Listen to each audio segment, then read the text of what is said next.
Hey, I'm Ashley Bird, and I'm here with Texas Butterfly Ranch and the Monarch Butterfly and Pollinator Festival.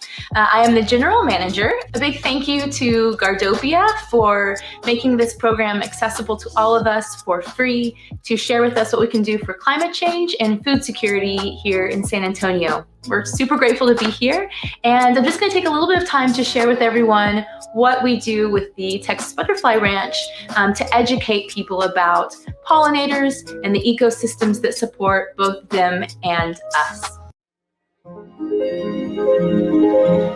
I call it the gateway bug because once you start paying attention to monarchs and what makes monarchs happen, then you start to engage in understanding the ecosystem. I think that having that kind of depth and connection is what makes the monarch so special and what makes this festival so special. It's more than just learning about this one insect. This insect is the doorway to all the other pollinators that are so important. What I love the most is being able to take this information and find really creative ways to engage the community for opportunities to learn and to have experiences. This year has been one of incredible change, and that can be a really good thing. The question is, what kind of change? And I think that's the choice that people have to make this year.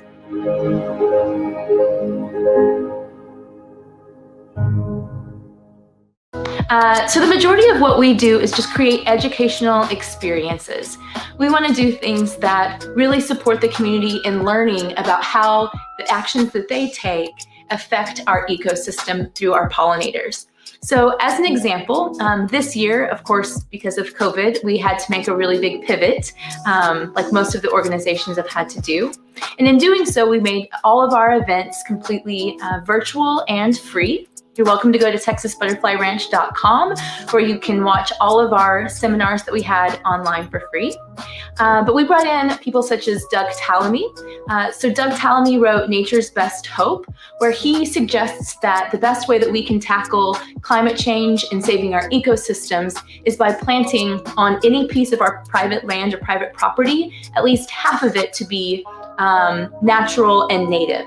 And in doing so, we will restore the natural ecosystem and be able to sequester the appropriate amount of carbon to be able to balance out essentially the negative effects of climate change. We also create interactive events so that people can actively engage in their learning. So this year, we did our first ever Pollinator to Plate series, where we worked with a farmer and a master beekeeper, Cecile Parrish. And then we worked with a master chef, Elizabeth Johnson from Farm Table, and we guided people through how the food got pollinated all the way through how to prepare it. And we believe that with a deeper understanding of how your food was grown, it will have a deeper appreciation for how it gets to your plate and in how to prepare it. Like I said, so learning the full cycle of life, gaining that appreciation to be able to affect the way in which we choose our food. Another way that we pivoted is through our citizen science education. So traditionally, we have a large in-person festival at the Pearl, which is an absolute blast. Thousands of people come out. There's a parade. There's tons of educators like Gardopia. They've been with us for the last 5 years, which has been amazing. One of the best parts of the events, or one of my favorite parts, is where we tag monarchs in the name of citizen science. So we work with an organization out of the University of Kansas called Monarch Watch. And through Monarch Watch, we take a monarch butterfly and you place a small adhesive sticker or tag with a number on it. We document that number, and then on the monarch's journey from wherever it's tagged here back to Mexico, if that butterfly is recovered in Mexico, so we'll know more information about the state of the migration for that current year. However, because of COVID, we were not able to do this in person. So instead, we, for the first time, worked with SAISD and created a hands-on interactive curriculum utilizing a caterpillar condo. So a caterpillar condo is a simple black pop-up mesh kit. And inside of it, there is a milkweed plant, which is the host plant for a monarch butterfly. We provided a caterpillar and gave these to the SAISD schools. We worked with 25 different classrooms, all Title I schools, and provided them with the curriculum. So in order to make it completely virtual, we partnered with Symbio Hush and Coasis Media and created a high production video in a series of 4 for children to be able to actively engage with the character we called Birdie, to learn about citizen science, the monarch migration. We talked about cultural studies with Mexico and Dia de los Muertos, and the role that the monarch plays, and the spiritual aspect that the monarch has with the migration and the Mexican culture. So this was extremely exciting, and we are working right now on growing that experience to be able to offer more hands-on virtual experiences for children, especially as we look at bees and eventually bats and other insects and pollinators. The goal of all of that programming is simply to plant seeds in hopes that, a child will fall in love with, maybe it's the butterfly or maybe it's the bees, but they fall in love with some aspect of nature that develops that appreciation so that they may become little activists of their own and in the future be able to have a positive impact on climate change. So Texas Butterfly Ranch also has the Pollinator Habitat Initiative.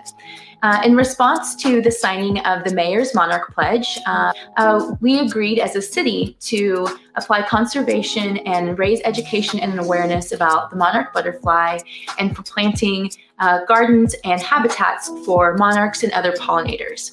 So at Texas Butterfly Ranch, we created the Pollinator Habitat Initiative, which can be found on our website. There are some basic requirements for what a pollinator habitat garden needs. Once those requirements are met, you can get a sign that says that you have a pollinator habitat with the goal to be able to educate and raise awareness for your neighbors and people that may pass by, to let them know that you are participating in helping and supporting the ecosystem. So it originally started, we wanted to do 300 for 300 for the tricentennial for San Antonio, and we were able to accomplish that. And so we wanted to do 500 for 500 for 2020, and we were also able to accomplish that. So as it stands right now on our website, you can see that we have over 500 gardens that are not just in San Antonio. It's actually grown to be a nationwide challenge to enhance our awareness and provide more ecosystems for pollinators. So I hope that this has been informative and that you've learned a little bit more about Texas Butterfly Ranch and the ways that we are educating our community in regards to our ecosystems. If you want to learn more, you are welcome to go to Texas Butterfly Ranch. You can subscribe to the articles that are written by the founder and director of the festival, Monica Mackley. They're absolutely phenomenal. She's an incredible writer, and she really brings her passion for pollinators in our ecosystem. So I highly recommend signing up for that if you want to learn more. There's also, like I said earlier, access to all of the events that we held online this year for free. And it's just a wonderful resource for anybody that's interested. Thank you, and I hope you enjoy the rest of the conference.